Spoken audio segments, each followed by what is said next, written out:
We were gone for a minute, but we're back to talk Jalen Green, first team all rookie, and the Rockets getting the third pick in the 2022 draft. Let's go.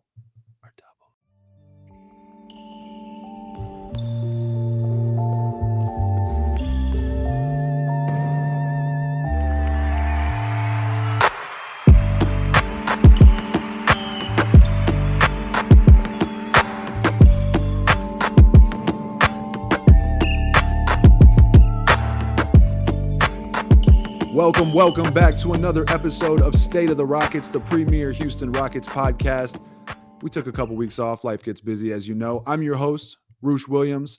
I am host of the Noble and Roosh Show, where you can listen to us, me and my other co-host, Zach Noble, interview NBA players, beat writers, all that good stuff. Anywhere you get your podcast, it's hosted by Ball is Life, doing Kevin Herter soon. And we also have a special guest I'll announce at some point. And then my co-host, Jackson Gatlin. Jackson Gatlin back from the depths of hell with sickness that I do not wish upon my worst enemy, but we're here again. Life gets busy. You can find me elsewhere, Locked on Rockets, Locked on NBA, also hosting this show, and then founder of ClutchCityControlRoom.com. You can follow me on Twitter at JTGatlin, follow the Mastodon himself on the Bird app at Roosh Williams. And we chose the worst time to take a quick 2-week hiatus because right after we ran into some scheduling issues, life gets busy, whatever, we broke 1,000 subscribers on our YouTube channel. We are so grateful, so excited to hit that milestone. That's what we were kind of gunning for. And we couldn't be more appreciative of you checking out the show. If you're checking it out via, Apple, Spotify, if you're on YouTube, great. Everybody drop in the comments. It's been so awesome to see the interaction we get with you guys. That's one of the reasons we do this. We love interacting with Rockets fans. Yeah, seriously. Thanks to everyone. We're only 4 episodes deep, so to already break that threshold and to already kind of, get the feedback that we've been getting lately is pretty awesome. And it's only the off season. I mean, things haven't really even heated up. But in that respect, we got 2 things to talk about. So I said we kick it off with the first team all rookie discussion, and then we can officially put that behind us because Jalen Green is officially on the first team as a rookie. And I think he deserved it. A lot of people are upset that Herbert Jones did not get that selection. Some people are upset that Josh Giddey from the Thunder did not get that selection. But I would like to start with Herbert Jones because that's the one that I saw most people upset about. I'll dismiss Josh Giddey's candidacy. We could get into the numbers. His efficiency levels were horrible. I think it was like 47, 48% TS. That's like worse than Russell Westbrook levels, possibly. I don't know about now. Which is tough to do. I mean, that's impressive. So Right, exactly. He's scoring 12.5 points per game on 12.4 shots per game. So, do the math there. And then also he literally missed over 1/3 of the season. He missed 28 games. Missed more than 1/3 of the season. So I think he should just be pretty much ineligible based off that alone, unfortunately, technicality. But I'm going to focus on Herbert Jones. So the main thing with Herb Jones that a lot of people talked about was, Jalen Green. There was 2 things. One, they said Jalen Green was horrible for the first half of the season. That's what a lot of people say. And they arbitrarily say first half, but keep that in mind, first half. And then they say Herb Jones contributed to winning and Jalen Green didn't. Okay, fair enough. So for fun, I went and looked at their numbers, right? So the first 26 games of Herb Jones' career this season with the Pelicans, they had a 7-19 record, all right? He didn't play in 3 of those games, and they had a 7-16 record. So doesn't matter how you slice it, they lost a lot of games, more than 2/3 of their games. He averaged 6 points per game, 3 rebounds per game, 2 assists per game, a steal and a half per game, and 0.8 blocks per game in 26 minutes per game, okay?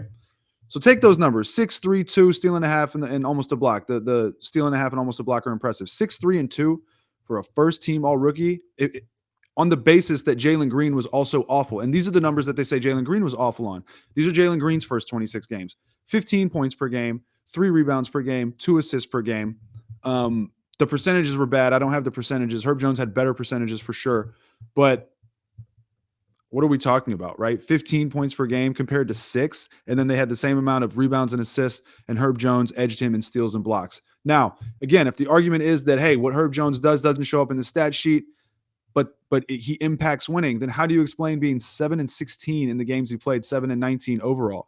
So you lose on either argument. Now, let's jump further. Let's go to the first half of the season, okay? And again, this is with respect to how many games they each played. So with Herb Jones, I think I went to like the first 39 games because I think he played 77 or 78 games. And with Jalen Green, I went to, I think, his first 33 or 34 games because he played 67 games, all right? Herb Jones averaged in the first half of the season literally 9 points a game, 4 rebounds a game, 2 assists, a steal and a half, and a block per game. Pretty good. The Pelicans in that time were 16 and 26. And if you take out the games, those 3 games that he missed, they were 16 and 23. Impacting winning. 16 and 23. What are we talking about here when we're talking about impacting winning? Mind you, the Pelicans finished 10 under, I think they were 10 under 500, right? So the first half of the season, they were 16 and 26. And then it seems like they finished 10 under 500. So what'd they go, 20 and 20? I don't know if my math is right there, but they were 36 and 46, right? So yeah, 20 and 20. So they didn't improve at all, right? Like, what is the argument there to say it impacted winning? They ended up 10 under 500. Now, Jalen Green in that same time period, and this is including the worst stretch that Jalen Green had for the entire season, and it's excluding the absolute best stretch that he had, the best stretch that any rookie had, I think, of the season. So it's excluding the best part of his season, and it includes the worst part of his season, basically coming off the tail end of the worst part of that season. 14 points a game, 3 boards a game, 2 assists per game. And the Rockets were also not winning games. So when you talk about, oh, he was awful for the first half, let's also look at Herb Jones, right? Statistically, for the first third of the season, he was 6 points a game, like 6 points a game on a team that wasn't winning games, 6 points a game on a team that was 12 games under 500. And if you reduce it to games, you missed 9 games under 500, not winning, right? So, and then they only ended up 1 game better under 500 at the end of the season. So I just think that those arguments go out the window. He's a fine player. He's a great role player, but he gets the chance to play his role. Jalen Green he was on a team where, I mean, frankly, he was misused, which I'm not going to use that as an argument to boost Jalen Green, because how he was used by his coach is up to his coach, and it factors in. So it factors in for everyone. So fair enough. But just keep that in mind. His coach misused him. He was on a team where there was no one to like give him pressure, and he was acting as like a scoring option, right? So he was shooting a lot of shots, facing top tier defense, right? Or the best defenders from the other team. And he still put up the numbers that he did for the season. Second in scoring in the class, 17, I think 0.4 points per game. I forget the numbers. I don't have it memorized. I think it was like 3 boards, 2 assists per game, 54.6% or something TS, a shade under Evan Mobley's TS for the season as well. Keep that in mind. Everyone loves Evan Mobley. A shade under Evan Mobley's TS and not too far under Scotty Barnes's TS. So I just think that, and then you factor in the most 30-point games of the rookie class. You factor in the only 40-point game of the rookie class. And that is where I'll put the bow on the rant of, look, Herbert Jones, excellent player, solid player, winning basketball player. I hear you. But is it quantified to the extent to deserve a nod on the first team all rookie? I would say history says no with this specific context. A guy with those numbers that impacted winning, on a team 10 under 500, which isn't winning, by the way, versus a guy that scored at the caliber of Jalen Green, especially when you put that in the context of his class, making him second in scoring in the class at the efficiency level that, I mean, it's just really, in my opinion, it's a really, really, it's a big long shot to argue that Herb Jones deserves that spot over Jalen Green when you classically look at arguments and when you negate or ground some of the arguments that people have been kind of falsely trying to make on behalf of Herbert Jones. The main frustration for me is the argument in and of itself is flawed, because when have we ever cared about impactful winning or, whether or not these guys, stats are translating to winning numbers when it comes to rookies? Like, that's never been a part of the argument. It just hasn't. Like, I'm sorry. And so had the argument from Bill Simmons and anybody else been, oh, like, I like Herb Jones because his defense, like, he's a top 10, top 15 defender in the NBA already as a rookie, right? And his presence on the defensive end is, more important to me and my voting criteria, and weighing that as what he's bringing to the court on a nightly basis versus the offensive production of Jalen Green. That's fine. Don't try to make the argument about his impact towards winning. Like, and I get that's kind of the angle that they were going with what he provides defensively, because a lot of that you can't just open up a box score and look at the stats and be like, oh, these are jumping off the page. No, you have to actually be watching Herb Jones to see the impact that he has on these games. And I'm not going to like sit here and say that Herb Jones is nothing, right? Like, he was absolutely an incredibly talented rookie. He had an incredible rookie season, right? But it's the argument in and of itself that was flawed. And I think that's what I took exception to. I think that's what you took exception to. And a lot of Rockets fans took exception to, was just the argument at hand was flawed from the jump, because when has winning ever mattered for any of these rookie accolades, for any of these young player awards? It doesn't. It doesn't matter in the context of rookie of the year, and it doesn't matter in context of all rookie first team. You look at the best producing rookies, and historically, a lot of the best producing rookies have been rookies that are playing on bad teams, because bad teams are the ones that are going to put the ball in their hands and say, all right, go get us buckets.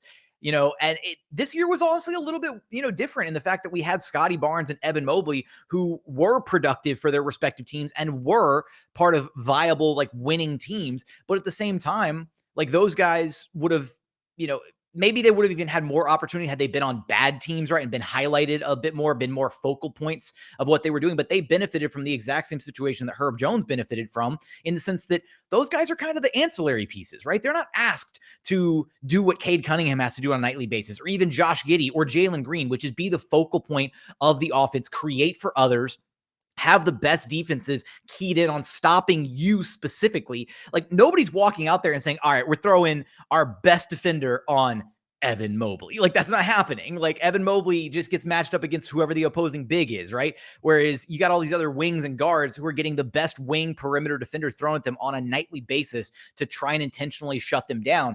There's just leaps and hurdles that these other rookies have had to go through that Scotty Barnes, Evan Mobley, Herb Jones, they just don't face in their respective roles. And again, not trying to take anything away from them, but the roles are very diverse across the NBA landscape. And I do think you have to take that context into account when looking at how we award some of these accolades. And the best part in all of this, though, Roosh, that we have failed to mention yet, is that Jalen Green is on a different tier of petty, going so far as to go on Twitter after the announcement that he made all rookie first team and tweeting out, "Shout out Bill Simmons, my dog for real." Like, that was the cherry on top of a delicious, all rookie first team Sunday, to see Jalen Green decide to go on Twitter. And then to follow that up, we had one William Simmons come in here and say, "Congrats. I'm still rooting for you.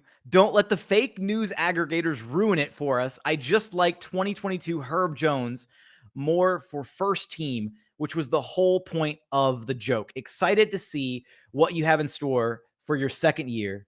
Good luck. Hey, that's an incredible response from Jalen Green. It's cool that he got the spot and that he's just able to play it off and keep it cool. So congrats to him. I also want to add to your point, couldn't agree more. Winning has never been a part of the criteria for rookie of the year. The rookies of the year, the rookie of the year candidates, the top candidates typically were drafted in the lottery by teams that were in the lottery because they were bad and losing games. Never been a part of the criteria. I mean, look at the class directly before. I think someone posted somewhere that they averaged 22 wins, between those players that came in the year before. So I just hate how we're at a point where goalposts are getting shifted for every little argument, right? Numbers are being crunched at granular levels to try and, make sense of things after the fact, reverse engineer logic. Dude, don't overcomplicate it. At the end of the day, stats matter, and not some, I don't know, some stat that exists in the corner Defensive Raptor per 39.6. Oh, he ranks 7th in LeBron, all caps. That's how I read those. I was like, LeBron, Raptor, I can't help Vorp. It's not just a normal soft Vorp. It's Vorp, But yeah, so I just hate that we're at that point. And then also to add on to your point, Evan Mobley literally played with 2 All-Stars, Darius Garland, Jared Allen. Scotty Barnes literally played with at least 1 All-Star, I think, in Pascal Siakam, and then Van Vliet, right? Steady Freddie, yeah. Yeah. So they literally played next to 2 All-Stars, and hey, no disrespect to them, no discredit to them. I mean, they helped their teams win. Scotty Barnes helped his team get to the playoffs, and Evan Mobley helped his team get to the play-in, and they had great rookie seasons. If I was a Raptors fan, and if I was a Cavs fan, I would be ecstatic about either of them.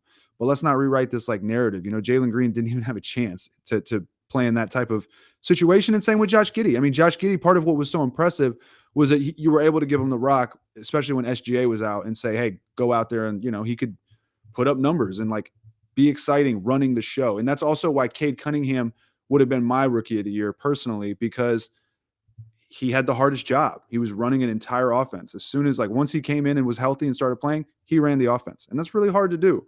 So it's hard to put up, a solid 17, 5-5 or whatever he had when you have that responsibility. So for me, I value that more. And historically, that's, I think, been the case. But that's all said and done. Jalen Green stamped his ticket officially. We don't have to worry about that anymore. On the other hand, moving forward for the Rockets, we finally found out that they will be selecting 3rd overall in the 2022 NBA draft. And foam hands, foam fingers. Yes, sir. You already know. So look, I was ecstatic to not be the 5th pick, which would have been the worst case scenario given their odds. I was super happy not to be 4th because I just wanted top 3. I would have preferred 1 or 2 because who wouldn't? Although some part of me was also like, you know what, I'd rather get the number 1 pick next season if it comes down to it. So maybe we reserve some of that luck. But 2 would have been great because you let the number 1 pick make the decision, and then you take, the other of Jabari or Chet. However, I'm happy if Paolo Banchero is the pick. So look, the Rockets have the 3rd pick. They're in a unique position where last season they had the number 3 pick. I'm sorry, the number 2 pick. And this season they have the number 3 pick. So they're drafting first tier talent in successive drafts. If you look at the Pistons, last season they had the 1st overall pick. This season they have the 5th pick, right? So they get a tier 1 player in Cade Cunningham and then a tier 2 talent unless they trade up. You look at Oklahoma City, they had the 6th pick, tier 2 talent, Josh Giddey. This season they have the number 2 pick. They'll get a tier 1 talent. You look at the Magic, last season they had the 5th pick, Jalen Suggs, tier 2 talent.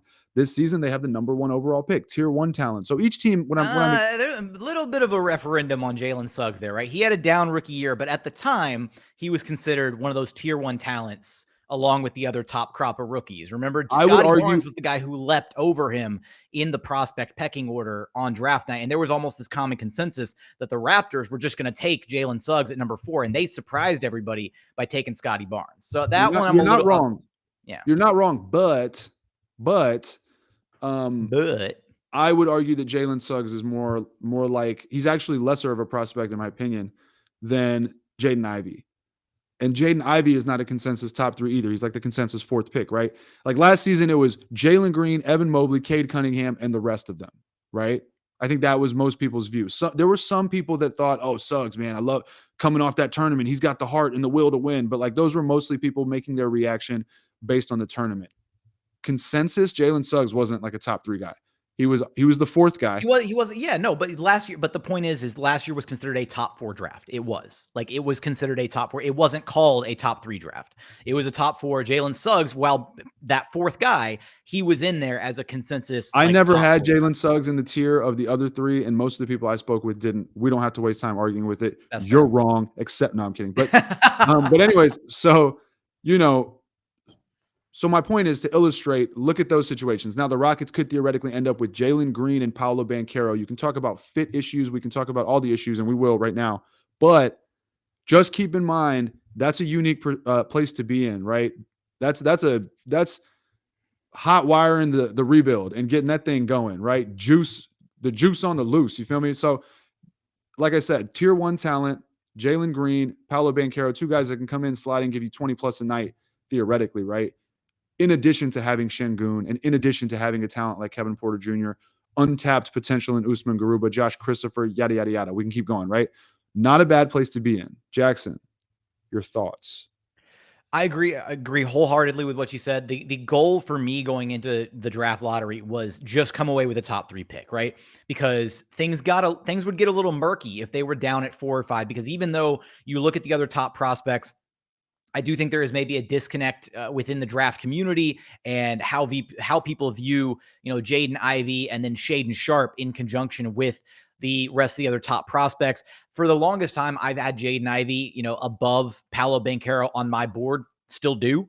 I don't expect the Rockets to take Jaden Ivey, though. Like, the Rockets need size. The Rockets need a big, and I'm not expecting them to reach maybe a little bit at pick number 3 for a Jaden Ivey.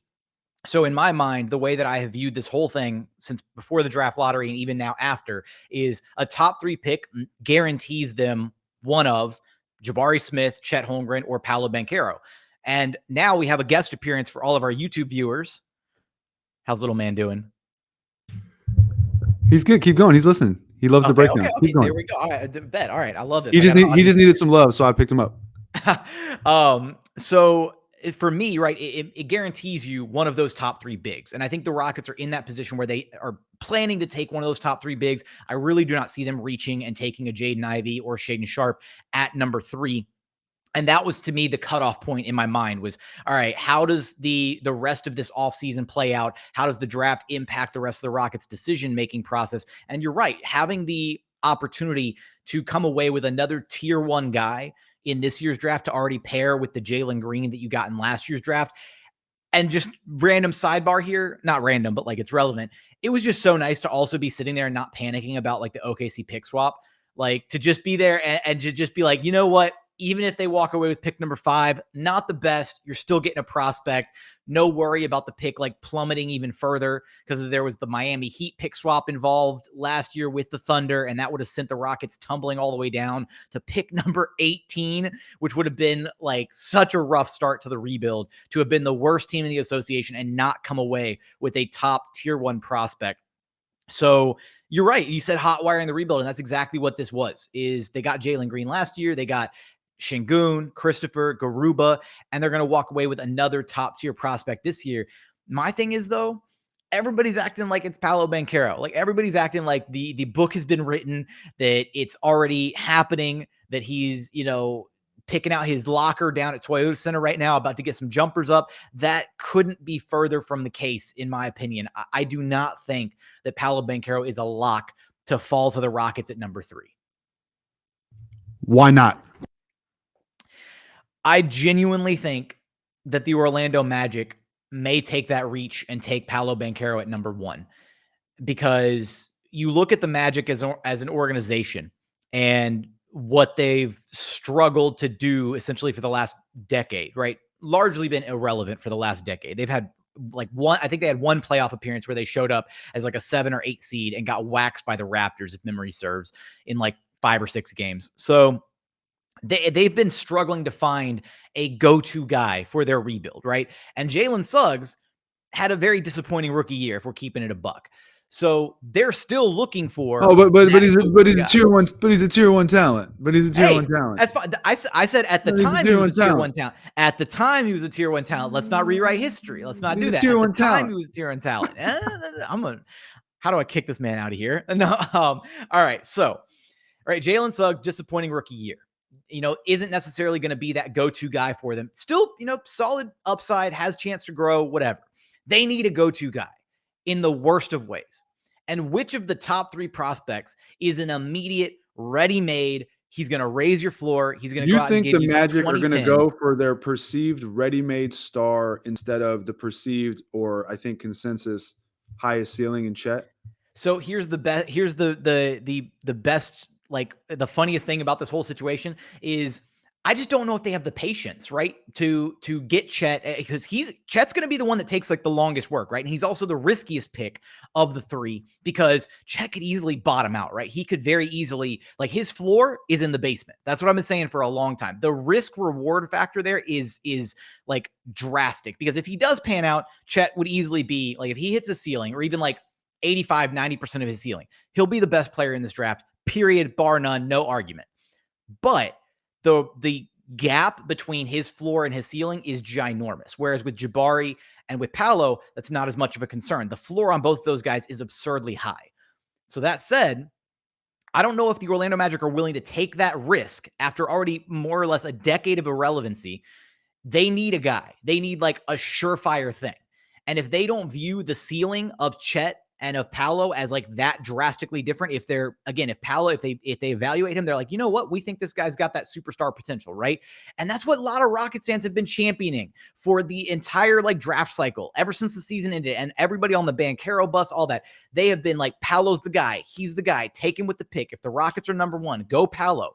So if you're the Orlando Magic, like, I don't see what the defense is from the Banchero bus from Rockets fans. Why wouldn't the Magic take Paolo number one? If they've been championing Paolo this whole time for being the guy for the Rockets, why wouldn't he also subsequently be the guy for the Magic if they think he's the best player available out of Chet and out of Jabari? So from a Magic perspective, they could very much benefit from having a guy that's basically, you know, hypothetically a walking 2010, can come in through the door. You put the ball in his hands. He's going to get you buckets. You run the offense through him, kind of an engine, so to speak. And that's why I'm not completely sold on the idea of Paolo dropping to 3. I don't think Paolo's going to go to the Thunder. I think Sam Presti's in a much more advantageous position just based on everything we've seen the Thunder do and how they operate to be willing to continue to ride out their rebuild for the right guy, right? So if he thinks it's Chet Holmgren, if he thinks it's Jabari, whatever, if he thinks those guys are the absolute higher ceiling guys, then he's going to take one of them and he's not going to worry about winning right away, especially with Victor Wembanyama right around the corner in 2023. I would be hard pressed to imagine Sam Presti wanting to bring in another top tier rookie and actually elevating the Thunder to a point immediately where they're relevant again and they miss out on like the crown jewel of the last like 2 decades of draft prospects. I mean, look, I don't disagree with any of that. It would make sense, right? And you could, if the Magic are really trying to build a team, you know, they could go Jonathan Isaac, Paolo, Franz, Suggs, Cole Anthony, you know, get the most out of their prospects, Wendell Carter, however you want to fit him in there. I won't argue against that. I could see that. But here's the beauty. Cool. Then I'll take Jabari or Chet, right? Like that's why I'm saying I've seen some people talk about trading down. People get these ideas of wanting their perfect rebuild and things to work out how they want. And when it doesn't happen, they're, you know, sometimes they overthink it. I think trading down would be a huge mistake unless the haul was like unavoidable or you know, just an offer you couldn't refuse. On that point though, about trading down, I think that was the cutoff for me. The pick, like the top 3 pick. Top 3 pick in my mind guarantees, like, again, beyond the shadow of a doubt, that I think the Rockets are going to make a selection within the top 3. I say within the top 3 because maybe they shuffle around and they make a trade with the Magic for pick number 1 to get their pick of, you know, somebody that they might have higher if they're not as high on Paolo, whatever. But I do not see a circumstance where they're willing to trade down out of the top 3. It just doesn't make sense in my mind at this point. Yeah, I agree. And that's why I wanted top 3. And that's why I'm saying, hey, we're there. We're good. Whether it's Jabari, Chet, or Paolo Banchero, all like Rafael Stone's MO since becoming GM has been all about optionality, flexibility, right? Right now, a lot of us are attached to Kevin Porter Jr., Alperen Sengun, Jalen Green. You could even, some people, Christian Wood, Jayshawn Tate. If it's Banchero, you immediately know that you have 2 guys in Banchero and Jalen Green who can probably give you 20 points a game on any given night in this league, right? And you can figure the rest out after that. If Sengun doesn't fit, if Kevin Porter Jr. doesn't fit, so on and so forth, you can trade theoretically, not ASAP, not this year. You know, you can figure your team out and you can trade or get free agents to fill that team out around 2 offensive cornerstones, right? That's like the prototypical building model. You get a big and you get a guard that are scoring machines, and then you fill a team around them. Like, don't overthink how big of a blessing it could be. Now, if Banchero is more of like the inefficient big, like a Julius Randle or a Jabari Parker, okay, we can have those discussions if that happens, because then that would be a disappointment. But if he is, you know, Blake Griffin with more skill, or, you know, more of a handle, more of like a pull-up game, like less athleticism over the top, but more of these other things. And you know, if he is one of the best creators at that size, 6'10", 250 pounds, like go run some tape back at Larry Johnson. Big guys that create are fun. Okay. Like they're a lot of fun. Jason Tatum, 6'8", not the same game as Banchero. Jason Tatum has a tighter handle, and like I think a better shot and a more reliable shot in tough situations. But like someone that big, that versatile, that can create and score is a lot of fun. So with Banchero, you have that optionality, and you can figure the rest out later. Kevin Porter Jr., Alperen Sengun, these guys become luxuries that either fit and you have this very unique, awesome team, or you can switch some things around and make things work, trades, free agents, whatever.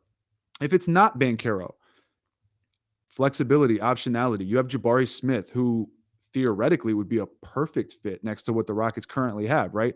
Jabari Smith next to Şengün spaces the floor, gives some defensive versatility, size, switchability, length. Next to Kevin Porter Jr., Jalen Green gives you a guy that can flank out to the wings, catch and shoot, go get his own bucket at times from his spots. Like, very versatile, again, both on both sides of the floor, and brings a much needed skill set shooting to the Rockets. Chet Holmgren, same thing, right? Potential unicorn. You might have this like superstar guy that could also potentially fit very well next to Şengün, next to Kevin Porter Jr., and complement Jalen Green and these guys, because he can pass and create. He can defend with his length.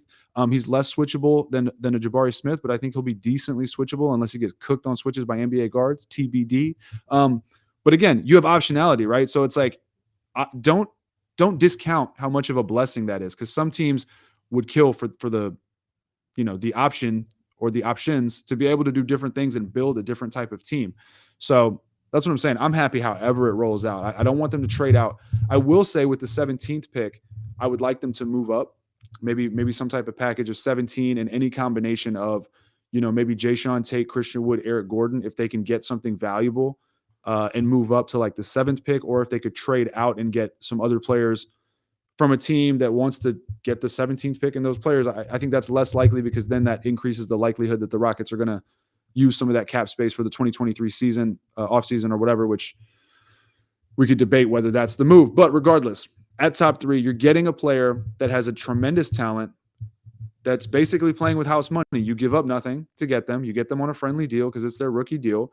And it's a talent the Rockets currently don't have, no matter who it is, whether it's Banchero, Holmgren, or Jabari. It's a talent and a skill set and a size that the Rockets don't have. The Rockets aren't a big team. All those guys are big guys. Banchero doesn't play above the rim defensively. And then and Jabari and Chet are more, defensive minded. We all know that, but gives you size, gives you versatility, brings a skill set the Rockets don't have. And by virtue of that, it automatically makes you better and automatically gives you more options to play with in the future. So I think it's nothing but positive for the Rockets. No, and again, like that's been the main takeaway here, and it should be the main takeaway. And it's kind of a nice position to be in compared to last year, right? Where you talk about being in pick number 3 here with kind of these 3 consensus bigs at the top of the draft, where there is no argument to be had. It's just like, all right, whoever's left on the board, you take them and you be happy with whatever, whichever one falls to number 3.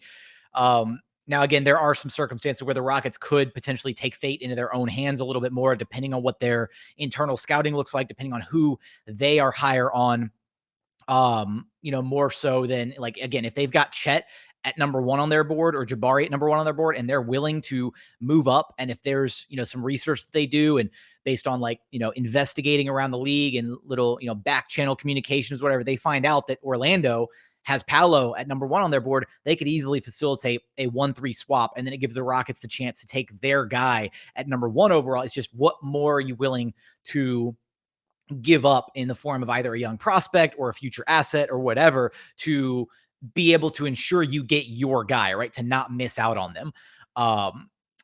Because again, if Orlando wants to take Paolo number 1, cool, then Jabari and Chet fall to 2 and 3. But then you're still at the will of the Thunder and whoever they have on their board. So there's going to be a lot of again, it feels like it's almost like a de facto, like, oh, Paolo's going to fall to 3, call it a day. But at the same time, until we know beyond the shadow of a doubt what direction the Magic and the Thunder want to go with their picks, it's all still up in the air. But like you said, it's very important that we got the top 3 pick. We're going to be bringing in an elite talent to the Rockets, regardless of who they bring in.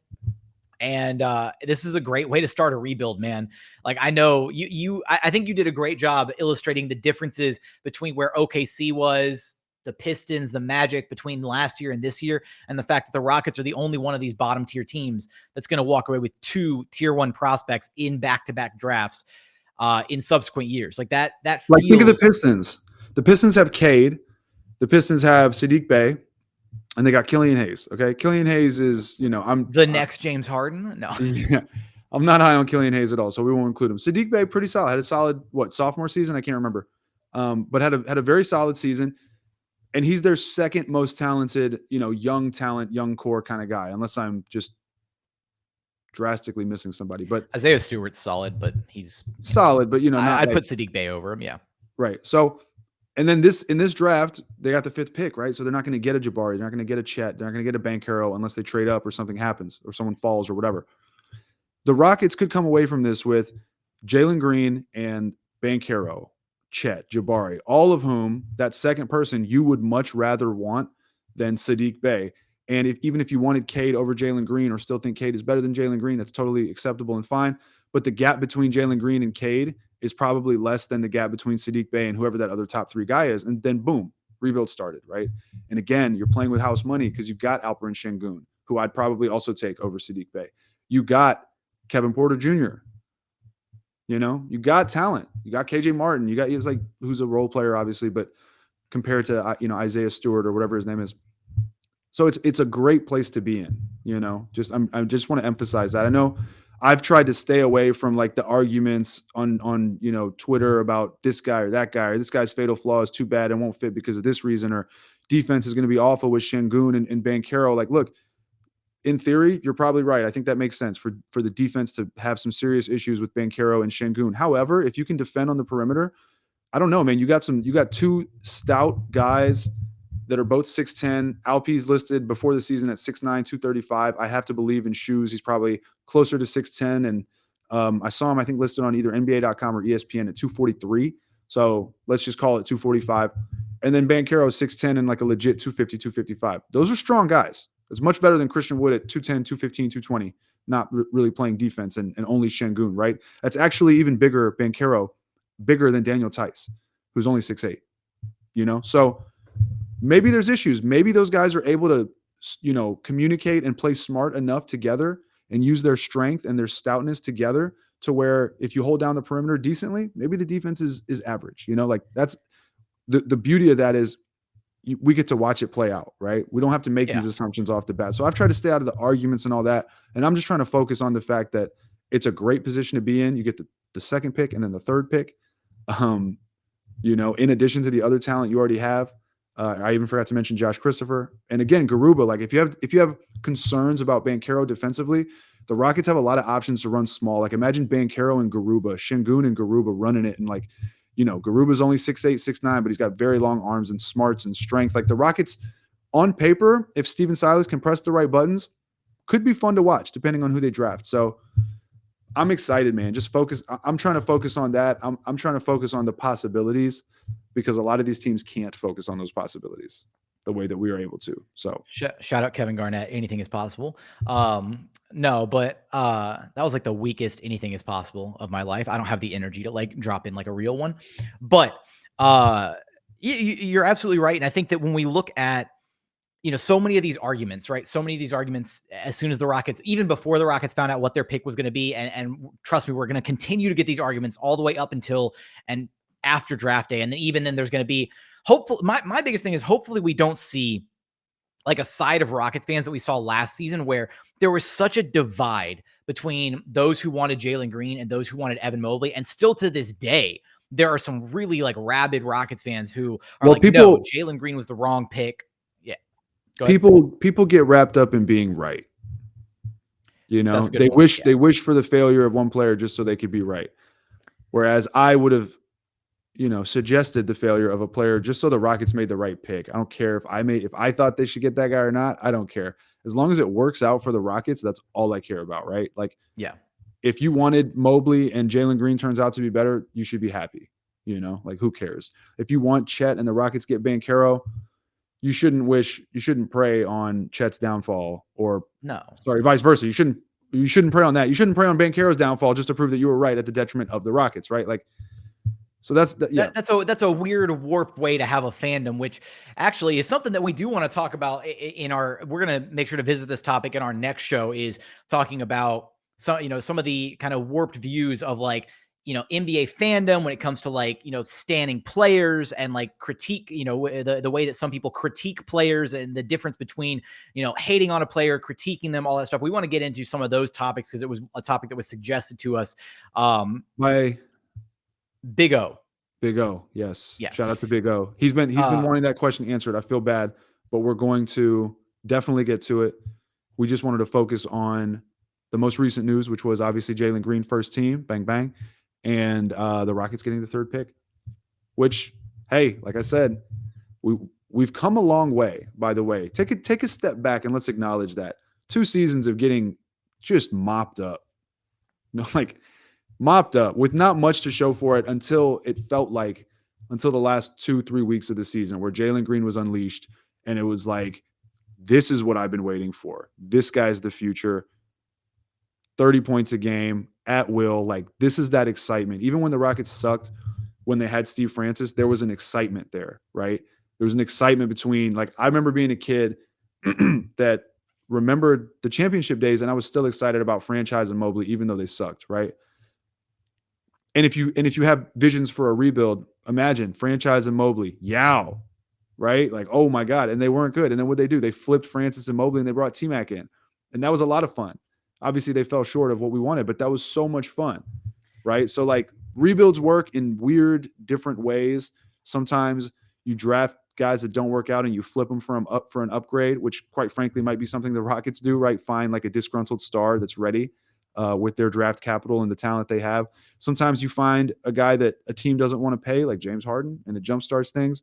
Sometimes you draft Jalen Green and figure the rest out later. So, yeah, the position that they're in, and this is one of the reasons why it doesn't matter as far as like the immediate fit. I get the idea to want to focus on some semblance of roster construction, some idea of, oh, well, how can XYZ players coexist together? Can Paolo Banchero and Şengün, are they going to be barbecue chicken defensively? Like, I get all that. I get the concerns, but at the end of the day, I know people want the Rockets to be competitive again. Like, trust me, like I'm excited for the day that we get to like actually like enjoy playoff basketball again and high level basketball. But at the same time, the Rockets are in the fortuitous position that they're going to cultivate all this young talent and they're going to find guys who don't fit, right? They're basically coming up on that point right now where they are going to have to start consolidating assets, right? You've got Christian Wood, final year of his deal. Jae'Sean Tate, what happens there? You've got all these young guys. And even at times this past season, it felt like they struggled to find minutes for everybody within the rotation. So at some point, you have to take a look at the talent that you have and you have to decide, all right, do we think this is a guy that is untouchable, is a long-term fit? Do we like his his chances of being one of our pieces, our future pieces on a team that's fighting for playoffs, fighting for the play-in, vying for a championship, whatever? Evaluating that talent and deciding who stays, who goes. And then, like you said, right, even though we might have guys that we're cheering for on the squad right now that are exciting, that are young and fun, they might not be the guys that are around when this team is winning again, right? It's not hating. It's not hate. That's not hating, right? That's just not hating. That's NBA. Imagine when the Rockets traded, I forget the package. I think it was Francis, Mobley, and maybe Kelvin Cato or something for T-Mac. Yeah. And then, fillers, right? I forget who the fillers were. Man, I got to go. I think one of them was Ty Lue. I can't remember. No, Reese Gaines was definitely one of them. Anyways, the point is, imagine if at that time people were like, oh, man, you're a hater. You're a hater. You want T-Mac? You're a hater. You want Francis gone and Mobley gone? Nah, man, you're a hater. Like, look at Mobley's 17 points per game, blah, blah, blah, whatever, right? Like, it's not how it works. Sometimes you like players. I remember losing Francis and being like, damn, dude, that sucks. I don't want to lose Steve Francis. But then I was like, but Tracy McGrady, like, whoa, that's crazy. We got Tracy McGrady. There you go. Like, yeah. And the Rockets are in that spot where, like, hey, like it sucks to even entertain the idea. And this is part of that, that conversation that we're going to revisit next week is just, that you get like an emotional attachment to some of these guys, right? Where I think as fans, it can be difficult to take your fan goggles off, take your red tinted shades off and try to truly evaluate what some of these players mean to this organization. And the fact that if you can leverage a couple of they're young, fun, talented guys. If you can leverage a couple of these young prospects into an established star to then catapult yourself back into relevancy, you do that 11, 12 times out of 10. Like, it's no question about it. And so the Rockets are about to be in that position with the rest of the future Brooklyn Nets draft capital, this crop of young, exciting talent where I think the only guy that you can probably safely bank on being here when the Rockets are winning again is probably Jalen Green. That's it. Like, I don't know about if anybody else on this roster is going to be here when the Rockets are competitive and winning games again. I'd feel very safe about putting money on Jalen Green being here when that happens. And depending on how this top pick pans out and who the Rockets take with it, right, whether it's Chet, Jabari, or Banchero, I'd feel pretty safe probably about that person also probably panning out. But at the end of the day, that's what these seasons are about, right? You're going to roll into next season. You're going to evaluate how the Rockets rookies from this past season have grown, how they've developed. Maybe they haven't grown at all, right? Maybe you see them hit the wall and it's like, oh, if this is all they can be, then that's really disappointing. But what can we get for this guy if this is his true ceiling? And then you start wheeling and dealing. You make the moves. You find a disgruntled star. You find that next big name free agent. You bring them in. And that's how you work your way back through the NBA life cycle from being a bottom feeder team, which the Rockets currently are. They're at the bottom stages of a rebuild, to getting back to some semblance of relevancy. So I agree with you. I agree with you on Jalen Green being the only guy I would guarantee to stick around. And then also whoever they draft, look, if it's Banchero and he's dropping 18 a game, the number 2 and number 3 picks in the draft are going to get the deference of the organization because they have the highest expectation. You know, you went through a lot to get there, right? Like, you lost a lot of games to draft those guys, and you want to hope that they work unless there's a very clear upgrade. And they cost, I mean, their salaries are more or higher. You're paying them more money, you know, than a second round pick or than whatever they got Kevin Porter Jr. for on his rookie deal, right? As of now, unless they extend him. So I agree with all of that. And that's how rebuilds work.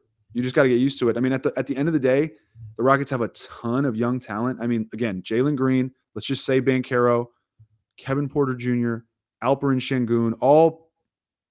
Let's take Kevin Porter Jr. out of that equation because his attitude problem might still scare some GMs objectively, whether, you know, you're being a hater or whatever. Like, some GMs, again, the Rockets got him for free. So let's take him out of that circle. Şengün, Banchero, Jalen Green. Do you know what teams would trade to get those guys?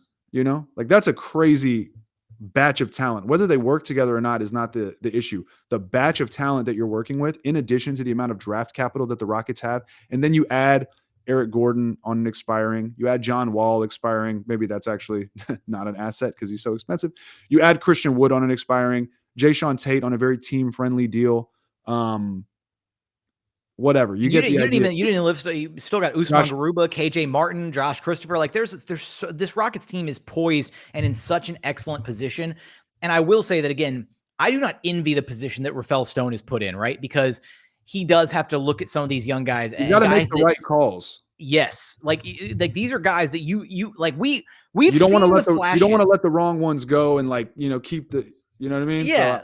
So, we've seen the flashes from, you know, Alperen Şengün, right? And there's like this, you know, insane, like, oh, he's the next Nikola Jokic, like all this, right?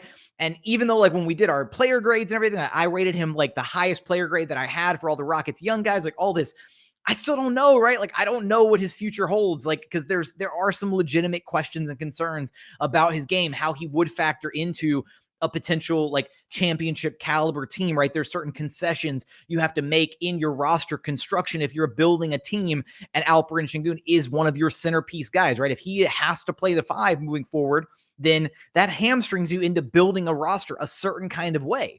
Will the Rockets be willing to acquiesce and put the right pieces around him if they value him highly enough? Or if they get to a point where they do draft a Paolo Banchero and they realize that those two guys cannot coexist on the floor with one another because it's a dumpster fire and they're the 30th, you know, rated defense in the league, then hard decisions have to be made at that point. And that's the position that Rafael Stone is in. And so far, it's felt like he's made, I will say, in the majority, all of his decisions have been the right decisions. He has been a great steward for the Houston Rockets through this Rockets rebuild, navigating some really tough waters all the way from the jump with the James Harden trade, making the right decision there to not bring back, you know, the Ben Simmons package or the LeVert Allen package and be stuck on the treadmill of mediocrity.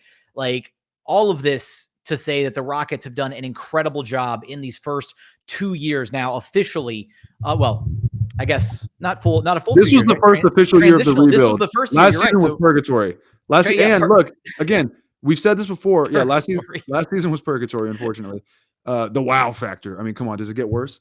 So imagine being the Spurs with your premier talent being Dejounte Murray, who's, you know, probably close to his ceiling at this point. Maybe I'll be dead wrong about that and he'll make me look like an idiot. But all-star, you know, voted in or not voted in, but coach's selection, all-star or whatever, with no other talent that could match, that can match what the Rockets have, right? Like the type of potential that the Rockets have and that the Rockets will have after this draft as well, because they're picking 7th or 9th or whatever it is. I can't remember, right? 9th, so you could be them, or you could be in the position the Rockets are in. And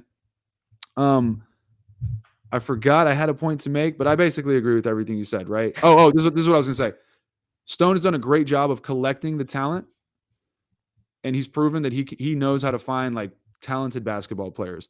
The next step is sorting that talent out and building the actual team, because I don't think they've been worried about building a team yet. They've been throwing stuff against the wall to see what sticks, and then we're going to do that again this season with whoever we draft. And they're slowly going to sort this out because Gordon's expiring, Wood's expiring, Wall's expiring. Jayshawn Tate, I think, becomes a restricted free agent. KPJ, all the stuff we've talked about. So we're going to see his personality and approach to these types of issues. And we're really going to get a feel for how he operates, when the time comes, because his hand is about to be forced. He's going to have to make some moves. And then B, we're going to see how he sorts it out. I also want to throw out, I almost nailed that trade. I can't believe I forgot one of the key players in that Magic Rockets trade. It was Steve Francis, Coutinho Mobley, and Kelvin Cato, like I said, for Tracy McGrady, Reese Gaines, Ty Lue, like I said. And I forgot, we also in that trade got Juwan Howard. There we go. I was like Juwan Howard was in that trade, right? Like he wasn't on the Rockets before that. So I forgot about that. Solid trade. Should have worked out if T-Mac didn't get hurt. Francis and Mobley definitely never really like regained form. But anyways, look, thanks for sticking with us. Do you have any final thoughts, Jackson? No, I think I'm all good. I'm glad that we got this thing. I'm glad that we were able to sit down, record another episode. Sometimes life happens, but we're very excited to be bringing this podcast to you. Roosh and I have done podcasts intermittently for years. So when the opportunity presented itself for us to, join together, join forces on, the new premier Houston Rockets podcast with State of the Rockets, it was a very exciting opportunity. And so this is 5 episodes in the books now? This is the 5th episode, number 5. Not bad. Doing pretty good. Like I said, the feedback's been great. Leave a comment. Number 5 for Paolo Banchero. Leave a comment for who you want drafted and why. So we can try to interact with you guys there. Look, you can get this podcast anywhere you get your podcasts. And if you are on YouTube, you can subscribe, tell your friends to subscribe. If you don't watch the YouTube show, I would recommend it. It's like an easy way to just throw something on in the background while you're working, or doing household chores, chopping onions, whatever it may be. You get to kind of interact, I guess, a little more with us and see our facial reactions, which is just such an amazing blessing to have in your day. And all right, we got to wrap this thing up before his head gets too big. All right. No. But seriously, subscribe, retweet, all that stuff, man. We appreciate it because we'll do it regardless. And it just is so much more fun when people are rocking along. Hey, go Rockets, 3rd overall pick. I'm excited to see where this ends up. And I'm really happy that we don't have to wait till July like last season. So there it is. I forgot to bust out the foam finger to wrap up the episode. It's been sitting here the whole time. All right, man. Well, hey, State of the Rockets, your premier Houston Rockets podcast. I'm Roosh Williams. And I'm Jackson Gatlin. Bang, bang, bang, bang. RW.